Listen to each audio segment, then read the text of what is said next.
big legend. If you don't care how much she makes, what do you care about? Ooh, this gonna be a What do you care about? you. This gonna be a spicy one right here. This how we gonna start Friday this off. one, this one juicy. Yeah, this one's juicy. This how we gonna Let start me go. Friday off. If you don't care how Well, I'm much gonna let she you start makes, this one off, no problem. cause you the man. Uh oh. So this is not, this is kind of a topic toward the man, because I mean, in some instances, I guess it could be a woman too, but we don't really subscribe to those. So at the end of the day, this is like, you No, don't care what she make. What do you care about? I get it. I understand. We gonna talk about it. So, ladies and gentlemen, once again, fellas, if we don't care how much she makes, what do we care about, right? And Hmm. we had these conversations multiple times, many a times. And how we get to this conversation is usually when you're in a dating someone, right? And we don't really ask them what do you bring to the table, but these are just conversations that happens about when men and women come together and how we mash together and start the relationship thing. And as most men, not all, but most men will say that we don't care about how much money that you make. You know, it doesn't. I don't care if you make more than me, less than me, same as me. It doesn't matter because as my role as the man is to go out there and get and provide, protect, lead, and all that good stuff. So, um, I don't, I never base any relationship where I ask any woman out the gate, "Hey, where do you work? How much money do you make?" I may ask you, "What do you do?" Right? Like, what do you do? Oh, I work for this company. Okay, cool. And I'll leave it at that. I just want to know what you do for a job. I don't care how much money you make. That doesn't impress me. It doesn't bother me. But what I do care about is what are the feminine traits that you're gonna bring to the table, because you can't be bringing the same thing to the table that I'm bringing to the table. Now you can. I'm not saying women, ladies, need to be broke. I'm not saying that. I'm not saying I want a woman who's living in the trash. No, no. Of course, of course, I want you to have some money to be able to take care of yourself and all those things. I mean, most of the time, if I'm talking to a lady anyway, I'm gonna before I even approach her or get to know her or slide in a DM, I'm gonna look how she carry herself. If she carries herself a certain way that I don't approve of, I'm not even gonna bother with that. That's why it's not even a conversation about how much money that you make or what do you do. But I'm saying that what Hmm. feminine traits are you bringing to the table that we can build off and move forward together? So I'll put a period right there as we get started to see if you have any questions you want to add in or whatever else. Miss I Speak Life. Okay, well, I'll go from when I hear the question, right? I guess that's the best way to do this because I'm not a man, Uh huh. and I'm not expecting her to bring anything to the table because I'm her. So when a woman hears that a man doesn't care what she makes, and then on the other end of that, what do you bring to the table?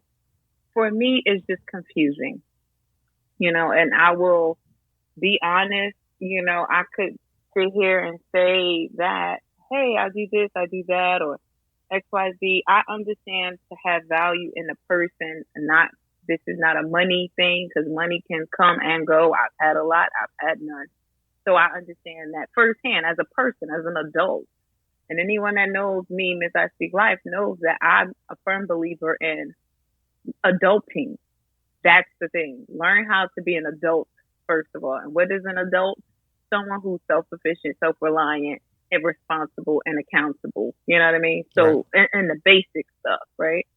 So, when I hear that as a woman, I'm confused. Okay. Let's And I talk guess, about. and that help, so you guys know we don't have, discussions to say you say this, that this is organic communication, organic conversation.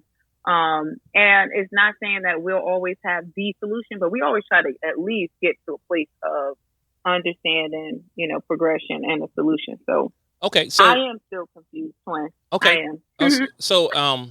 You say you're confused. So at what part are you confused at? Tell me where you're confused at, so I can try to provide some little clarity there. Well, I think it's subjective, right? When people say this, it's a certain type of guy is what I'm kind of coming to a conclusion on. Is a certain type of guy will say they don't care what a woman makes. There's a certain type of guy that will say, what do you bring to the table as a woman? There's a certain type of guy that would say, I'm the prize. There's a certain type of guy that would say, I'm an alpha male. There's a certain type of guy that say, I'm the head, you're the neck. So these are, and they may not all be the same guy. Like, you know what I mean? Like, these are different types of guys. Not to say that one guy couldn't subscribe to more than one of those things.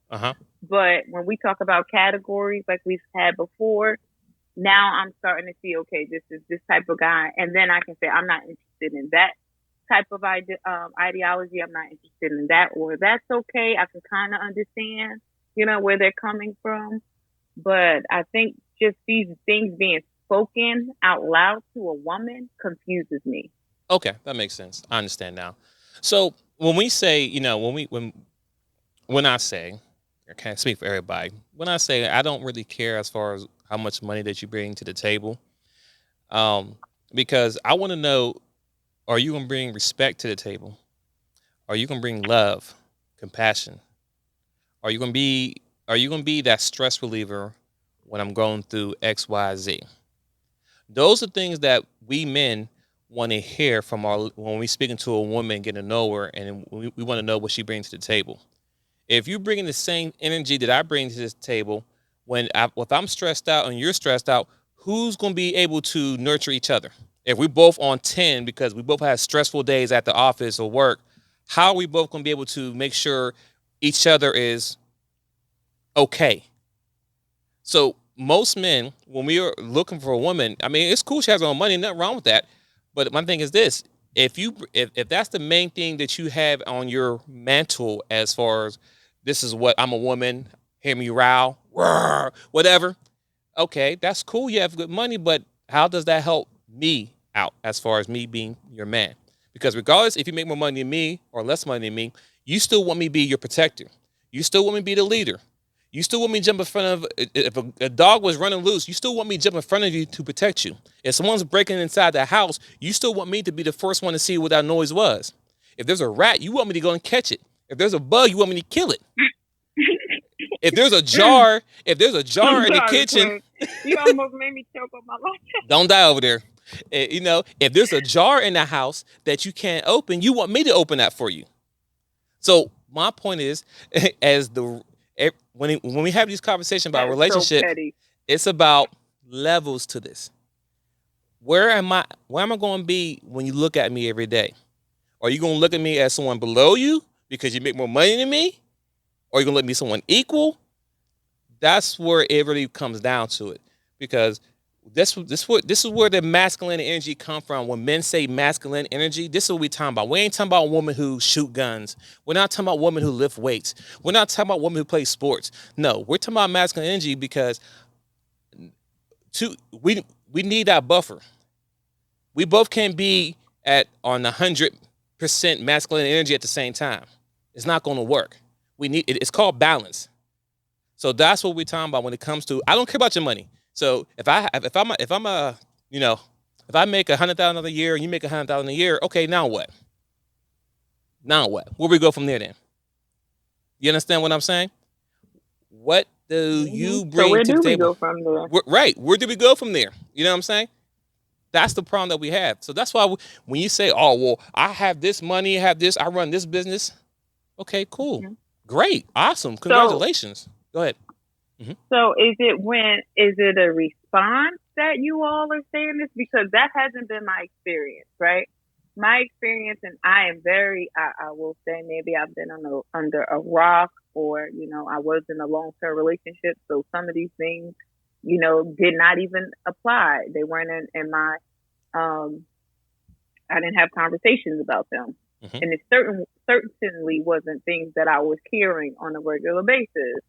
But are you, the men, responding to the women with the I don't care what, or should you guys be responding to the women with the I don't care what you make, opposed to leading with I don't care what you make, or I don't care about your education level?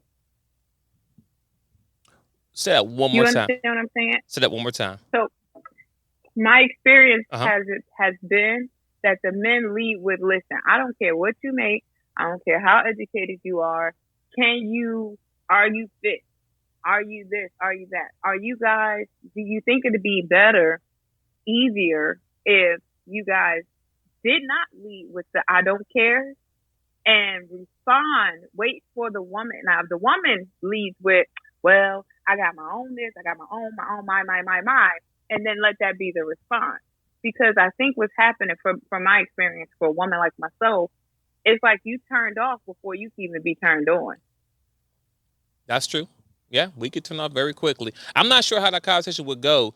Um, I, I, I understand exactly what you're saying. You know, we should let them lead by that, but it's hard to say because when it comes to these conversations, right? Um, we're the ones that kind of had these conversations about relationship and what I'm saying. Because most time when I'm dating, well, I'm not dating anymore, but when I was dating, the woman will ask, "Okay, what do you do?" "Oh, okay, cool." And they ask these questions to find out money and what kind of car you drive. The things that are short term. Where you live, what kind of car you have, what's your job, and all I do is talk about money and see where I'm at in life, right? Whereas me as the man, I'm asking questions. Okay, hey, you know how to cook? You know how to take care? Can you nurture? How are you with kids? You know, Mm-hmm. it really depends. It's really hard, but I understand what you're saying. Like we shouldn't lead with that, but I don't know how that conversation will look like to where we say I get turned off because I can go on YouTube right now and just search random videos and guys these people will go out in the media, right? They'll have a microphone, a cell phone, camera, whatever, in Las Vegas, at the mall, whatever, walk up to a random woman and ask them a question. Hey, what do you bring to the table? And these ladies will say, I got my own bag. You know what I'm saying? They come out and say, I don't need him to this. I don't need no man. I need him to be this, this, and this. Right? And this is where these conversations stem from. So it's an assumption that all women have this type of mentality or, have this thought process. And that's more of what my experience has been. I've been in different conversations, like you said. Oh, before I go into that, let's go ahead and see what Sure. Yeah. the messages are. Go ahead. We get too far behind. All right, let's go. I think, and again, this is not popular opinion. That's why I share it here. I think a huge problem that's happened between men and women is before our dynamics. We developed in a context in which our dynamics was one in which we needed each other, right? So, women needed men for resources, right? You need us for that because for one reason or another, you weren't able to get them. Men needed women for, what. And so that was the understanding. It was predicated on that understanding. So that's not the case anymore. Women don't need men for money or resources. No particular man. Men don't need any particular woman for that. We don't need each other. And the problem with that is what sustains a relationship is needing each other, because wanting each other is not enough, because there's going to be times you don't. You need each other. If you don't need each other, it doesn't go anywhere. I'm gonna hit play because he has his next message as well. Okay. Mm-hmm. But also, I think role dynamics plays a factor too. So it's kind of like hiring for someone, like, not to be callous about it, but it's kind of like hiring, an organization hiring. You hire the position you need, right? You have a position that you function, you perform, you hire for that role. Once that role is filled, you don't need another person in that role, right? Because you already have it filled. So what happens to men and women is there's certain functions that are being already performed by, let's say, a woman who already has her money, has a job, whatever. She doesn't need another person to fill that role. And so that's why a lot of times it doesn't work out with guys who aren't interested in that, because it's like, well, I have no purpose here. You're already performing that role. And conversely, vice versa. So I think that plays a role too, is who's going to be what role if we're going to have a sustained life together, not living two separate lives going different directions, but one life shared together. Thank you for that messages, the overthinker. Ms. Spelly, you want to speak first before I go in or say anything? I'm not going in, but you know what I'm saying. No, go ahead. So, so overthinker, thank you once again for the messages, and I agree. At the end of the day, ladies, men, we want to be needed. You know what I'm saying? When I look for a partner, I'm looking for certain traits that I expect that I should receive from a woman, right? So I'm wanting her to fulfill these needs that I can't do by myself. As far as having kids and being that compassion, having someone I come home to, someone I can build with. Those are needs that we need. We like to feel needed. So when you have that energy where you don't need no man, I don't need you for this, I don't need you for that. I buy my own car, buy my own this. I do this. I don't need no. That's what we hear a lot. And there's nothing wrong with having that independence. It's good to have that. But once you're in a relationship with somebody, you need to lessen that load and work together if you want to be in this thing called marriage or a long-term relationship.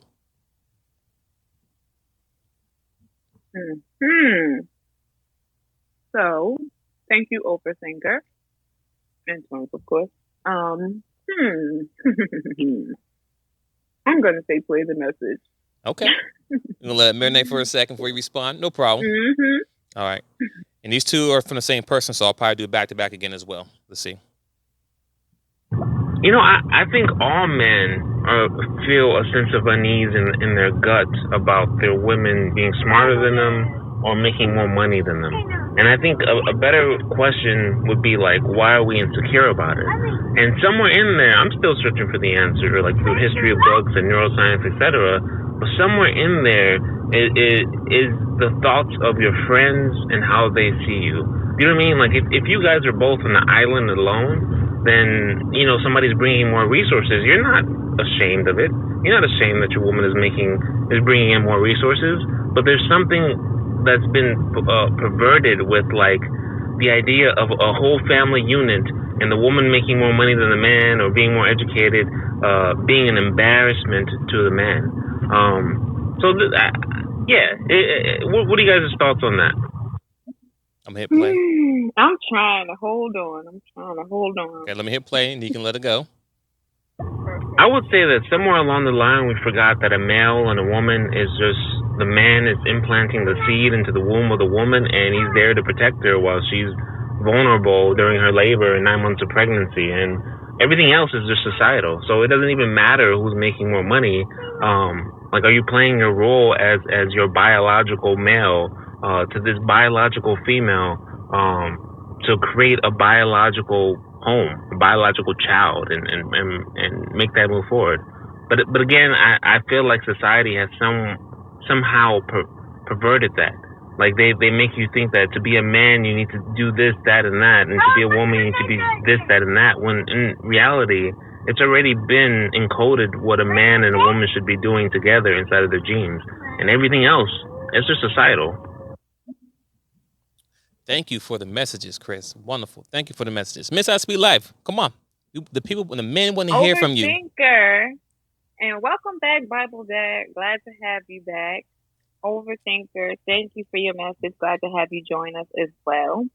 I stated my opinion, and I'm nervous to state it again because I know it's not popular. And I'm a believer, so I believe, what the word says, and that's just that on that.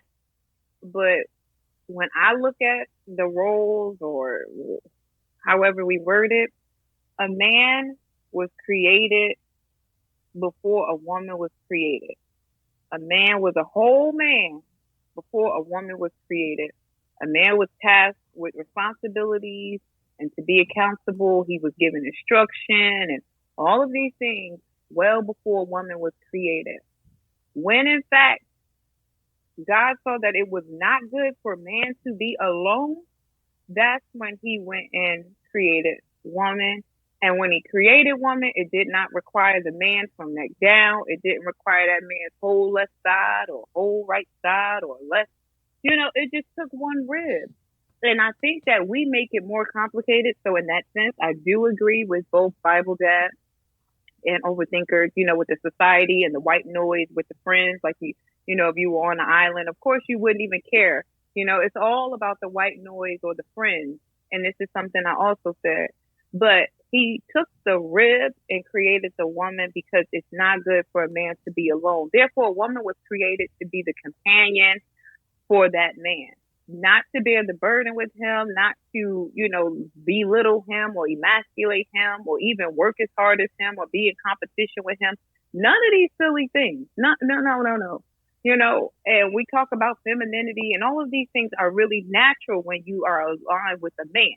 This is what I'm saying. I'm not going to go into real man versus fake man versus male and all this other stuff.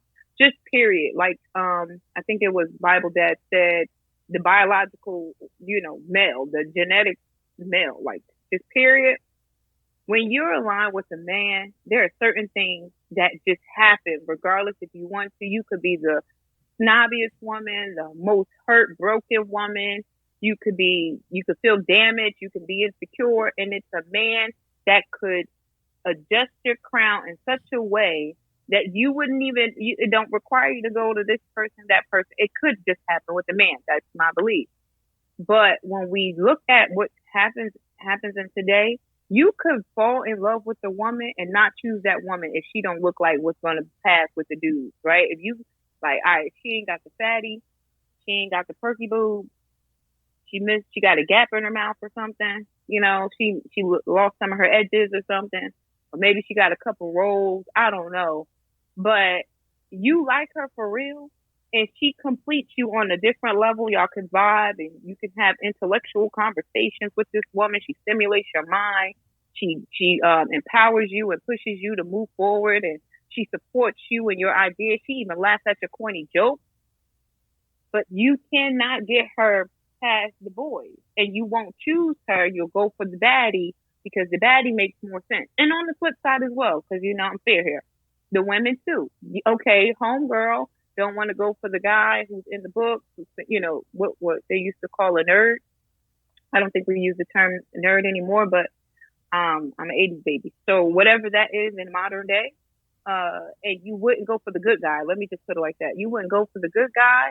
You wanted to go for the one that had staying in the street. And it's because the way we look at protection, and it's because the way we look at need or whatever for the guy. Women felt more protected by the dude in the street because his reputation and his fame meant she was good. So I know a lot of guys feel like, oh, you want the bad boy because of this, that, and the third, but not really understanding the why behind the woman choosing the bad boy versus the nerd. If we're out in public, like Twins mentioned earlier, and we approached by some type of danger, be it a dog or a person or anything, just think about it. And these are stereotypes. I was in a room last night where we talked about this. Are you going to choose the guy that look like he can protect you and him? Or are you going to choose the guy that look like he might run before you do? You know what I'm saying? So some things is not as complex as we have mustered it up in our heads to be. We're still looking for protection. We're still looking for leadership. We're still looking for provision. It's just that in our culture, it's presented differently. So the misunderstanding is that we're choosing this rough guy over this intelligent or good, I don't want to say that the rough guy is not a good guy, because that's not true either. But we're choosing someone who's a little bit irresponsible in terms of the complete package of leadership and, but they have that protection thing. They have that same thing over the guy who might run because of that reason. So when we talk about roles, I think that it's a conversation that is very subjective, but ultimately I feel like any woman, regardless of her age, deep down at her core, she wants a man that's going to provide for her, that's going to protect her, and that's going to lead. All right. And that's just how I feel. It may look differently. It may be, but I think no matter what, that's what a woman is looking for and what she desires, and when it's not happening or it's, she didn't get that from a dad or this, that, and the third, then it starts to go a little haywire. But a woman is supposed to be a man's companion, and a man is supposed to be supported and cared for by a woman. Thank you. Thank you for the information, Miss I Speak Life. So before I I know my opinion's not popular. Twins, I know. that's cool. Don't So nobody want to hear me. so before I hit play here, there was a question that was posed, and I want to ask you this: um, you personally, and I will follow up afterwards. Uh-oh. Is well, not nothing personal, but the question is, why do you think some men may feel some type of way about a woman who makes more money than him? Well, I think it's the experiences or the stories they've been told. Because I do see, and what I've experienced lately is men, they will have a notion based on what other men are saying, and they've not experienced this themselves. And when I say that, I asked guys in particular last night before the show, how many of you men, there was at least 5 men in the room, and they were between the ages of 25 and at least 45. How many of you use the word prize amongst yourselves, your friends, your family?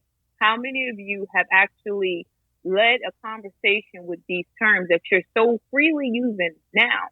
And I think it's the lack of experience, but they make decisions based on the discussion, amongst the men, like what other men are saying, but they haven't experienced this themselves. Mm-hmm. And I also think that it's an insecurity because, depending on the family structure, either they come from a family where the man was real strong, hands on, that trade dad, back in the day where they got their hands dirty and all of that. And it was work, work, work. You're supposed to work. You're a man. You can't cry. You can't, you got to be hard all the daggone time and all of these things. Either they come from that type of structure or they come from the over coddling structure where the mom is heavily involved and she's just saying, it's okay, baby. She rescue you every time. And now you feel emasculated because this woman who's not your mom is in a position to either put you out or, say whatever, depending on the situation. Not all women will, but you know what I mean? It puts you in a vulnerable place. And men don't like to be vulnerable, especially when they're not with someone they're completely comfortable with. So that's my why. I think that's why they feel emasculated or, not comfortable in the situation. Okay. All right. So you get it. So so for me to answer the question, and the question was, why do I think men feel some type of way about women who make more money than them? And I would say this because not me personally, but I can understand where it comes from. Ladies will use that as a weapon in an argument. They'll make the man, they'll belittle him. It's like kicking a man while he's down. So a guy might be in a situation where he lost his job or whatever case may be. You might be making more money than him. You get a better job than him, whatever. He's working his way up. But during that time frame, when things ain't going how you want to go, or you hear about your girlfriends being flew out, living their best life, going on vacation, but you got a dude who's loyal to you, but he's not making that money yet, and you looking at like, who are you? Like, I could be out here with somebody else who's all right doing it big, and I could travel the world and get cars and jewelry and stuff, and you doing nothing for me. You know what I'm saying? So what I'm saying is that they use that as I make my money you as an argument or as a weapon when they do have these disagreements and arguments. And no man want to hear that he's not man enough or he's broke and he a scrub, he's lame because you make more money than him at the current moment, right? And I think that's where that comes from. But me personally, I have dated. Have you ever experienced that? No, I haven't. I have dated women who make more money than me, but I never dated a situation where they use that like, oh, you this, you that. No, because I always have my own stuff. And this is the issue that I'm having, and this is why I'm still like confusion, right? Because we have these conversations, and this is what's posed in the discussion that's happening for men. But when I go back and I ask men directly for their personal experience, I have yet to hear from a man. Maybe one of the listeners can chime in if this has happened to them, but I have yet to hear from a man that, was 10 toes down a man, made less money than that woman, but that's all he did. That, only thing he did was make less money than her. That ain't stop him from being a leader. That ain't stop him from being a protector. And it didn't stop him from being a provider. He just didn't fully provide financially. He still provided her with all of the security she needed, all of the comfort she needed, all of the, assurity that she needed, and all of those other things. So this is where I end up. I don't know. Are we really experiencing these things? Or is this someone said this, like, the Kevin Samuels wave? And this is not to fault Kevin Samuels, because I don't think that it's his fault that some people just take some of his words, and not even all of what the man is saying, but just parts of it, and run with it. And they've never even encountered it themselves, you know? No, I understand that. So that's where I'm at with it. Yeah, me personally, no. I know we got 2 messages. Yeah, me personally, I never experienced those problems at all, but I have seen men firsthand go through that. I have seen people that I actually live in the same house with go through those situations because they wasn't making the money they were supposed to be, or they were expected or supposed to be making, whatever. So I seen it firsthand, but had I dealt with it personally? But were they still no. doing everything else? Yeah, but it still wasn't enough. But did they feel insecure? Because this is the other part, right? When you know you're not making enough money, or you're not making enough money according to you, what I have seen in person, or in my space, is that men will fold, and they'll project that this woman now feels away because in their mind they're not at a place they need to be, so they start to move differently, and that's also part of it. Like, are you still the man of the house? Like, you're not insecure at all, you're confident. So what difference do money make if you're the one determining where the funds go? You know what I mean? Like, yep. I'll say this. I don't know. Yeah, I'll say this. No, did the guy come to me personally and tell me how he felt about the situation? No, most men don't, unless they're around group men. We have a conversation about this. But when a woman throws a man's business out in the street and in front of a group of family and strangers, that's a problem right there. Regardless of what the situation means, whatever the situation may be, you don't throw no one's personal information out. Or if you had enough money, we could have did. See that right there? That's right. I felt uncomfortable, and it wasn't me. Like, wow, we really said that. But I'll put a period right there. But that sounds like a response or a reaction to something. But let's go ahead and put a pin in it. Yeah, I'm gonna hit play. Yep. Yeah, I think you've touched on something there, Miss, because you're right. There are failings or shortcomings, let's say, for the over civilized male, who's focused on the societal, norms and avenues to reach success and whatnot. They're lacking in a certain level of masculinity and aggression that's necessary to survive in the world. But at the same time, what's lost on the women you're referring to is the quote unquote bad boy who's like deep in the streets, whatnot, does not provide more security for her. In fact, he raises the the likelihood of something horrible befalling her. I mean, if he's mixed up in bad things, and she's with him a good amount of time, there's a very good chance that she's going to be victimized. So I think that's lost on them because, again, I think people are going by their debased physical needs. Here's another one. Exactly. Go ahead. And you're right. What they're really looking for is just a certain level of dominance, of balanced dominance. So it's you're able to hold your own and protect, but also provide within the environment you're in. Because at the end of the day, that's what matters, right? Providing enough security and resources to survive in the environment you're in, so that you and her and the offspring will live long enough to produce offspring themselves. That's the goal. But I think people are going by, and both men and women are going by debased physical inclinations that are rooted in an ancestral context that no longer applies. And it it takes some waking up, some realizing, like, I'm in a whole different situation now. Therefore, my priorities in mate selection need to shift in accordance to that, or I'm going to be left behind, so to speak. So I think that also needs to be considered.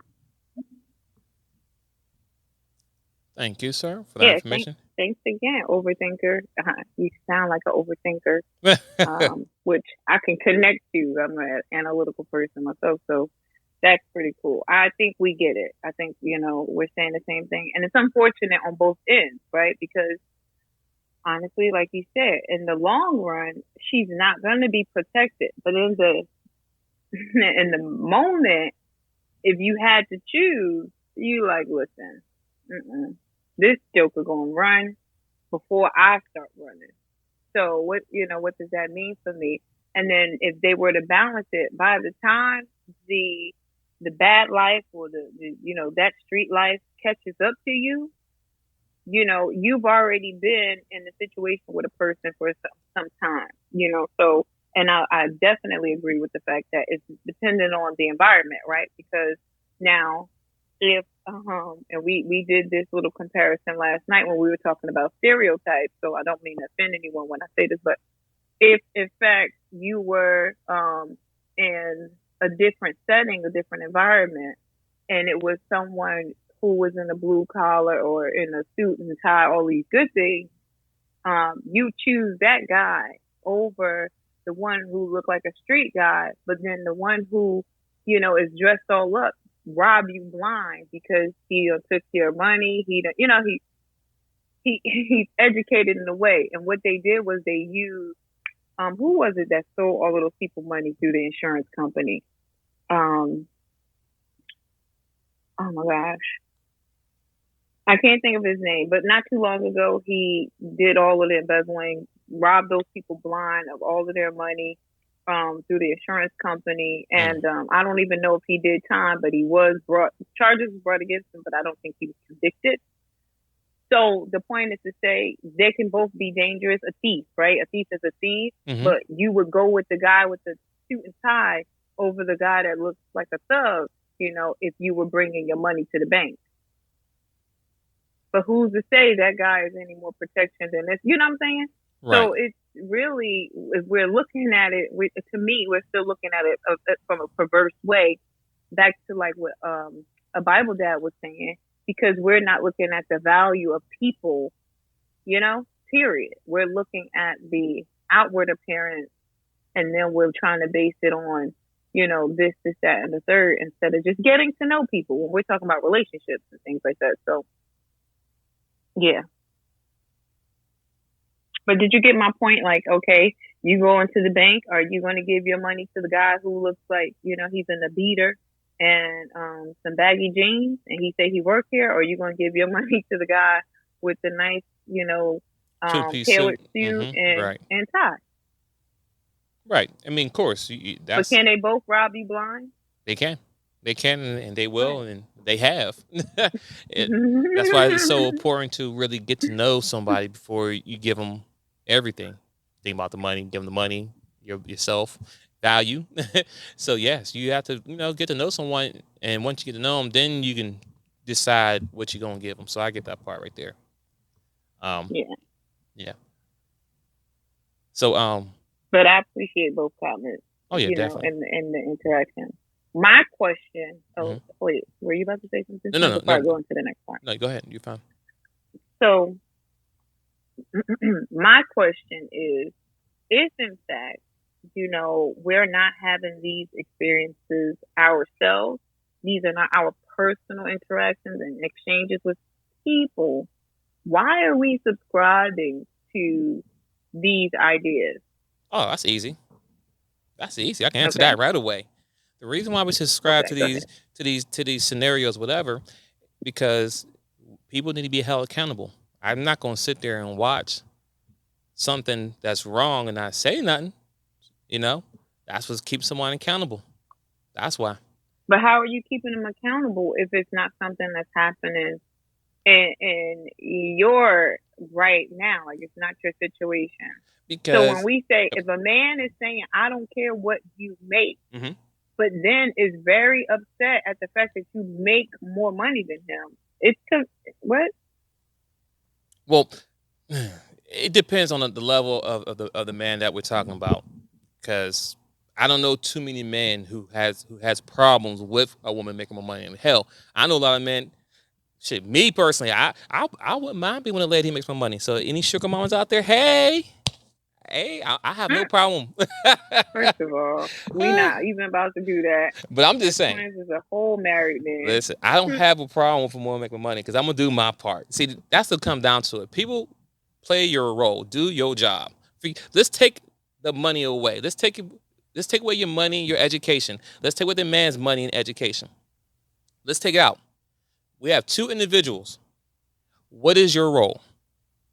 Man's role, provide, protect, and lead. Woman, ladies, nurture, loving, caring, fitness, whatever. However, I don't know the basics. So companionship. I don't know the basics. So companionship. So what are they? Companionship. What? Nurturing. What? Just companionship. That, I don't know what y'all be talking about. I don't subscribe to see, that right stuff. there. That's the problem we have overall. To be the companion to a man who has been on a mission, has goals set up, or has a plan, has a vision, and don't want to take this journey alone. That means when he come in, regardless of the type of work or skill that he does, whether it's that dirty stuff and I gotta grab your boots at the door and your clothes, that's cool. If you wear the suit and tie and I'm taking them to the cleaners, that's cool too. But I'm not going to sit here and put on all of these weights on my shoulders. And I know for a fact that I'm not going to carry them out properly because I'm not built for them. So then we complain about the overall situation of the state of the community. But if you don't want the role as a man, what can I do? It's not built for a woman. It's just not. And you wonder why it's being done incorrectly. Can't fault a woman for putting on a jacket that's too big for her because that's the only jacket she has. You want her to go outside in the cold with nothing on, or you want her to put on a jacket? I'm going to put that oversized jacket on. That's technically two things is happening. It's weighing me down and it's keeping me warm. Got it. So you get what I'm saying? Yeah, I do. And now, also to answer your question too is like you said earlier, if these situations don't apply to you, why we subscribe to them? It's because once again, like I said before, accountability, but also without putting anybody on blast, things need to be said so it can be out there in the atmosphere. Ladies need to know, men need to know these situations and scenarios. It is not cool to kick a man or a woman when they down because all they're going to do is get back up. And then when they leave you, they're going to be 10 times what they were before. But that's why we're having this conversation, because someone's going to listen to this and understand, like, okay, you know what? It's not cool to use that. I have my own this, I have that when it comes to an argument, because that means nothing. See, the difference between the man and the woman is this. Men, we don't see, women date up. Men, we date all around. We date up, we date down, same level. We don't care. What we care about is, are you going to be that peace when I come home? Are you just going to be that peace? Peace, whatever. You can take it any way you want to take it. Are you going to be my peace when I come home?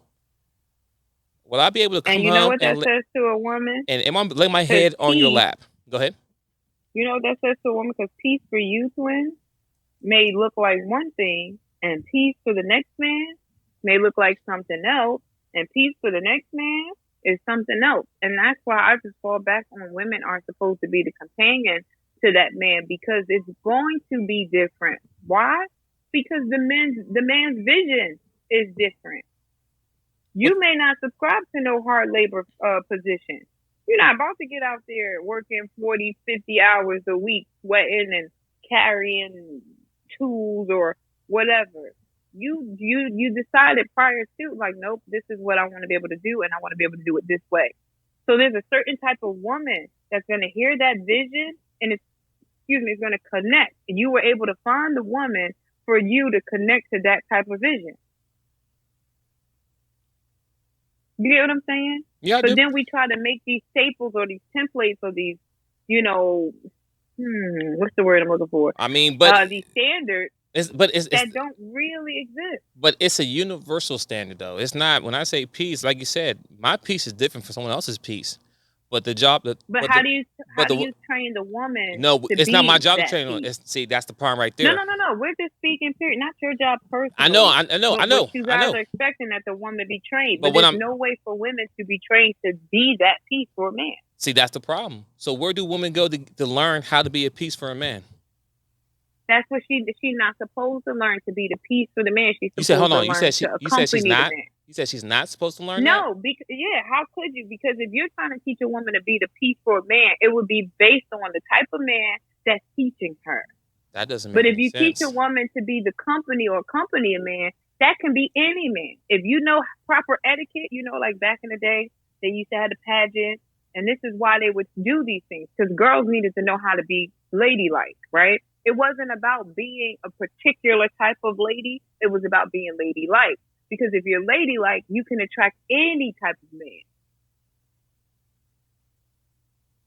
So if you walk properly, if you speak properly, if you engage properly, if you dress properly, you know what I mean? You groom properly in a certain way, you can attract that businessman that wear the suit and tie. You can attract the police officer, blue collar guys. You can attract the white collar guys. You can attract the dirty fingernail guys. You could attract any of these guys in this particular style of being a lady.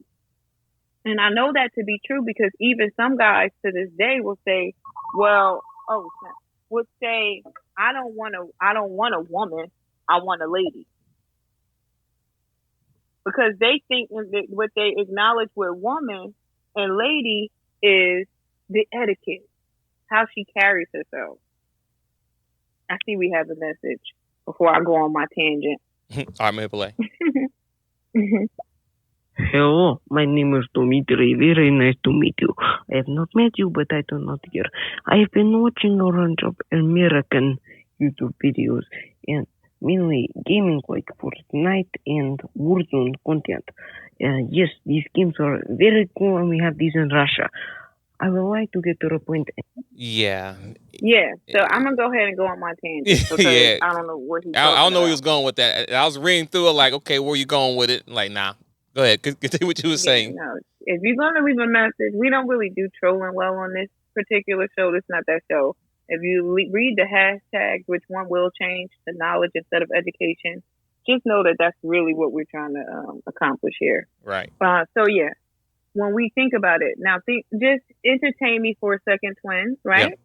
If you work in construction, if you work in corporate America, if you work in higher education, if you work in politics, these different fields, right? And you came across 3 different types of women. One, smacking her gums, popping her neck, half dressed, right? That's one. You have one who is, overly aggressive, like, it doesn't matter who you are, move, get out my way. I'm on a mission. I got things. I don't care. I can buy you type of personality, and she walks with that. I can buy you if I wanted to. And then you have one who had just a milder temperament, still assertive. She had a mind of her own. She was on a mission, but she'd let you pass, excuse me or whatever. And she didn't, she had herself covered up, but she still had clothes that fit properly. Let's just say you could still tell she had a hip, you know what I mean? And you could still tell she had a little thing going on in the back, but her butt wasn't hanging out. And when she spoke, she didn't speak, smacking her gums or popping her neck. She didn't speak pointing a finger at you or down to you either. She just was able to have a conversation. In any of those categories that I mentioned, in any other category that I may have missed, which one of these women do you think the majority of these categories will be attracted to? Was there a total of 3 categories you gave me? Yeah, I just gave you 3. Okay. Which one was the smacking gun one? The last one or the second one? So the first one, popping her gums and smacking her gums, popping her neck. The second one was aggressive. She could buy you, move out my way. And the third one was assertive. She had opinion. She was fully covered, but not like big clothes. You could still see what she was working with. Those are the 3 categories. Well, so you said, you asked me what of the majority men, which one they'll choose? Majority of the men, not me. I think it'll probably you too. I mean, me would be the third one, but it wouldn't be the first two. I mean, the third one would be me, but for everyone else, maybe the first and second one. So here lies the issue. We are told that married men, because you're a married man, right? Yep. Married men want that woman, that third category. One, you can see she got the figure, but she not overdoing it. She don't got the cleavage out and her booty out, but you can see her figure. She's dressed. She's well dressed. When she opens her mouth, she's not talking down at you. She's not talking at you. You know what I mean? She opens her mouth when she has something to say or when she's responding to you. And she's intellectual, assertive, not aggressive. When she walks, she's not slouched over. She's not switching real hard. You know what I mean? She has a nice little swag to her walk. That's what they say men want. That's what they say men want to marry. But what those women see, you know, those women like Ms. Oscar Life, what we see men go for is the woman that's half dressed, popping her gums, snapping her neck, like, add that, you gonna food me out, or da-ba-da, or the one that's like, no, seriously, this is what we see the men go for. Listen, hold on. Be so confused. I'm with you there. So when you say these are the men that we see that go for those women, right? Those men that you're referring to, are they marrying those women? Oh, we don't know what they're doing with the women. We just know they're choosing those women over us. We don't follow the situation through. Okay. So that's the whole point. So another question is, hold on. About whether they I'm with you. I understand what you're saying. So, okay, you know you don't follow them. I get it. You don't follow. How many marriage people do you know who's married that have the 1 and 2 women as their wives? I don't know. I don't know a lot of married couples, and neither does this world, because we have way more single people than we do married people, and the married people are being divorced. That's what we're saying. Okay, so I can speak. I'm married, so we look at those 3 categories. My wife will definitely fall in our 3rd category. Mm-hmm. Now, absolutely. My friend who was married but not divorced, his wife was also in our 3rd category. Another friend of mine who got married and divorced was also in the 3rd category. 2 other couples that I know who are married, their wives are in that 3rd category. So I understand what you're saying, but all the married people that I know, they're not marrying those 1s and 2s. Yes, guys, listen, ladies, we do, as men, we do like the women who got the big butt as visual. We're visual, but we're not marrying those women. Yeah, we find them out. Yeah, we're doing this with them, but we're not marrying them. They're not getting rings. They might get bags and stuff, but they ain't getting rings. They're not getting long-term relationship. That's what we need to focus on. Okay. But here's the killer. Go ahead.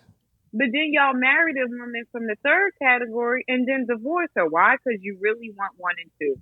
And you wanted 1 and 2 from the beginning. No, I don't think that's the case. I think the case is that the ladies in the 3rd category, and when people do get divorced from ladies who are in the 3rd category, the ladies are not. Yeah, the 3rd category. So the ladies in the 3rd category, and then people get married and they get divorced, they're not maintaining that same energy they had when they first got together. So when they first got together, they was 1 through 3. Not for everyone, but one-on-one with that person. So me and my lady, she was 1, 2, and 3, but just with me only. But then once we put a ring on it, got a couple years in, you dropped off 1 and 2, and you stuck with 3, and that's it. Just to give you the kind of idea. Now, other things may happen to where someone might have stepped out and X, Y, Z. But the thing is this: most men will continue doing their job as the man, as far as their role, meaning that to provide, protect, and lead. Women, not if they stepping out. You're not doing your role. You're not protecting me. You put my life in danger. I get that, but if I'm stepping out and I'm still providing, if I'm still leading, you're not providing and protecting. Okay, so how? So if I step out, hold on. What I'm saying is this, because I know plenty of men who step out, and we know people from the history before this new age where men will still step out of their homes, but they still take care of everything at home. They have 2 families with no problem. No one's lacking anything at all. So when we say they're not providing, protecting, we're not. You can't say that nobody's lacking when that woman is lacking everything that man. Okay, I'll say this. There was a conversation the other day. We was in a room with Action, and the question the guy put out there is that, so me and you, I'm gonna use you. Me and you were married for, let's say, 10 years plus. You didn't lack nothing. You had money, you had clothes, we traveled, we did XYZ, whatever.